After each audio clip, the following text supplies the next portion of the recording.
guys, and welcome back to the Warframe video. So, Revenant Prime comes out tomorrow, and with that release, we'll be getting some good Prime gear vaulted. Actually, one of the main things I recommend to newer players for going into the Steel Path. So we're going to go over that today, and I'm also going to go over how I would recommend that you farm Revenant Prime and any new Prime going forward.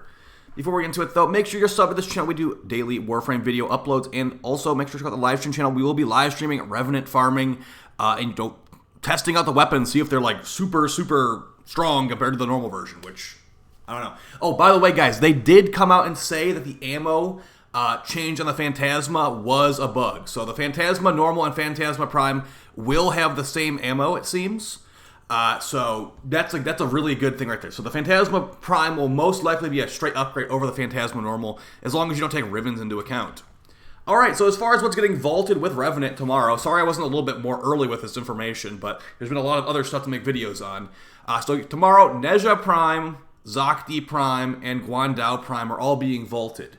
That means that the new relic, there won't be new relics made out of them, but the old relics you already have are still, openable, obviously. I usually recommend that Nezha Prime, people farm Nezha Prime as a new player because Nezha Prime is really good on the Steel Path. Nezha's third ability, Warding Halo, will give you big damage reduction and an extra chunk of shield, as well as some invincibility time too. So really good. Oh, and status immunity too. So if you don't have Prime Sure-Footed, I don't even usually run Prime Sure-Footed on my Nezha build. That's because this ability is basically Prime Sure-Footed right here. So really good. We've also got Blazing Chakram, which throws out a debuff disc, I guess I'd call it, like a hula hoop. And it will bounce around between enemies and deal some damage. Also make enemies take more damage. As you see, with Power Strength, I've got 238% damage vulnerability on enemies hit by this. And they might just die if you're going to hit by in the first place. And then also, Firewalker, Nezha's first ability just makes him run really fast and cause some fire. Usually the fourth ability is called Divine Spears, I believe, where Nezha fires out some spears. Yep, launch the spears out. It will CC the enemies. You can tap it again to make it slam the spears down. Actually a pretty good nuke skill at low levels, and a good CC skill at pretty much every level. So Nezha is just a good frame. I think Nezha's passive is makes him slide around further, but whatever. A kind of underwhelming passive, but it's kind of funny. Just a really good frame. So if you don't have Nezha Prime, I don't think the price will go up majorly, quickly, because, there's a huge supply of Nezha Prime relics, but he is a very good frame that everybody should have. Eventually, maybe it will go up, but we'll have to see. Not to mention, Nezha Prime looks a lot better than Nezha Normal, and then Nezha Empyrean Deluxe skin looks better than both of them put together. Moving on to the Zakti Prime, it's not super, needed. I'd say you can definitely pass on this one. The big thing this has going for it is it's a low crit pistol with high status. It has built-in gas damage and an exploding dart. And the big thing here is this weapon can set enemies up for finishers. So if that's useful to you, maybe get it. I don't really use it anymore. I used to have a really good ribbon for this thing that I sold. And I just don't. This build probably isn't even good to go. Just take that off maybe. It's usable technically, but yeah, there's no damage mod or anything. So I don't really use this very often. As a CO procer, sure. It's got built-in gas, so you can do viral gas and heat, which is pretty nice. And like I said, it has that it has a forced impact proc, but also can set enemies up for finishers. So it's got niche usefulness if you really want to not use the meta good stuff like Epitaph and Kuva Nuke Core. You can use the Zakti Prime, and I wouldn't laugh at you too much, just a little bit.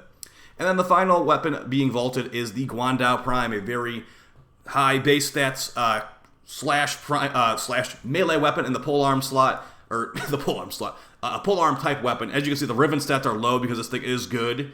It's got high status chance, high crit multiplier, and really high slash damage. So if you build a slash build on this thing, something like this, apparently I'm using Boreal's Contempt, it will actually slay the enemies out really well. So yeah, 3 good things getting vaulted. As far as must-haves, I say Nezha's the only must-have.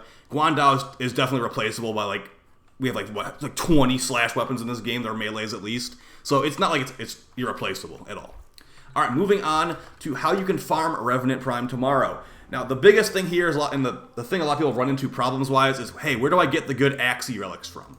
Me, personally, my favorite Axii relic farming spot is Apollo Disruption on the Lua planet. You have to beat some story quests to get here, but it's worth it. This thing is basically guaranteed drop rate for Axii relics as far as I'm concerned. So go there and just kill the Demolists. You don't even have to kill them all. As long as you kill 1 or 2 Demolists, guys, that round is already fine. As long as you don't fail all 4, then you can keep playing a disruption. So really good there. Not as intense as it might seem. Maybe bring some armor stripping abilities, bring your best weapons, and it won't be too bad at all. As far as other stuff, I usually just go over to the Void for the rest of the other types of relics.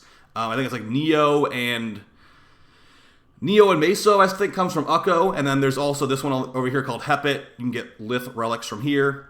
Keep in mind there's usually also going to be like a disruption you can do, so Olympus disruption on Mars, good for relics, and I don't know if there's any other good disruptions for relics. Those are usually the ones that I do. I'll do Apollo, and I'll do Olympus, and then I'll farm the rest of it in the Void.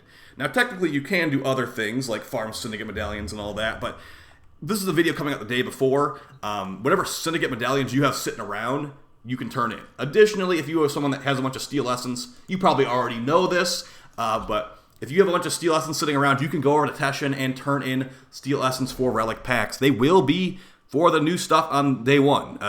They haven't messed that up for a while. I mean, if you guys have been around for a while, you might remember that there were certain times in the past where they'd make a new Prime Access and it wouldn't be in relic packs for a little bit until we pointed it out. But yeah, they haven't done that in a bit. So if you got Steel Essence, you could turn it in here. I turned in a bunch of Steel Essence recently, so I don't really have that much. But yeah, 15 Steel Essence per relic pack. If you watch my Infinite relic opening video doing your Steel Essence fissures, you should have lots and lots of Steel Essence if you haven't been spending it all. So you can get a lot there. That's probably like one of the best ways in the game to do it. And then there's your normal syndicates too. So like New Loka, Steel Meridian, all those guys. You can turn in your your little scavenger hunt medallions there to get hopefully the relics you want. I'm hoping that Revenant Prime doesn't have too many rare parts, but it's just a guessing game. Usually they have like 1 or 2 rare parts. Certain weapons have multiple of the same rare part, like maybe. Now we don't have any dual swords this time, so I think it will just be a barrel, stock, and like receiver, and then the blueprint for like Phantasma, probably blade handle, and blueprint for the Tatsu, and then Revenant, normal stuff, Neuroptics, and all that. So you can turn in these. This will go over your daily Syndicate rep cap, guys. I hit my Syndicate rep cap is 173 remaining. I turn in like 3 of these, and that gives me 1,500. So I'm going above the rep cap. So that's one way you can bypass it. Steel Essence is one of the other ways. And if you watch my previous videos, if you have a bunch of open world reps sitting around, they added something recently, somewhat recently, to the open worlds where if you go to like, what's the Fisher High Luke? Maybe you go to one of these guys. They will sell you relic packs for open world Syndicate rep, and it's the same for all 3 of the open worlds. Smoke Finger on Fortuna. And then the robot guy on Deimos. I don't remember what his name is. I think it's like Lloyd or something. They will give you relic packs for rep. I think it's actually Old Man Sumbat. So you go over here. This is a new thing they added with Veilbreaker. I don't have enough rep to buy multiple. I have enough to buy 1. So I can buy this, and tomorrow that should be potentially Revenant Prime. You can also get Aya from this as well. Let's buy it anyway. I don't care. Okay, so we didn't get what we wanted, but we did get 2 Garuda Prime relics. I will take that. Yeah, so that's going to be it for the video, guys. Hopefully it was helpful to you. Good luck with your Revenant Prime. I will have a Revenant Prime how to play guide probably out tomorrow night. I was working on some Revenant Prime builds on stream the other day, and I've played Revenant for so long. So yeah, I definitely know what I'm talking about with Revenant. Keep an eye out for that. There won't be any Invincible Revenant in the title and then me dying in the video, because trust me, I actually know how to play Revenant, unlike some of those other YouTubers out there. So I'll see you guys next time. Take it easy, and peace.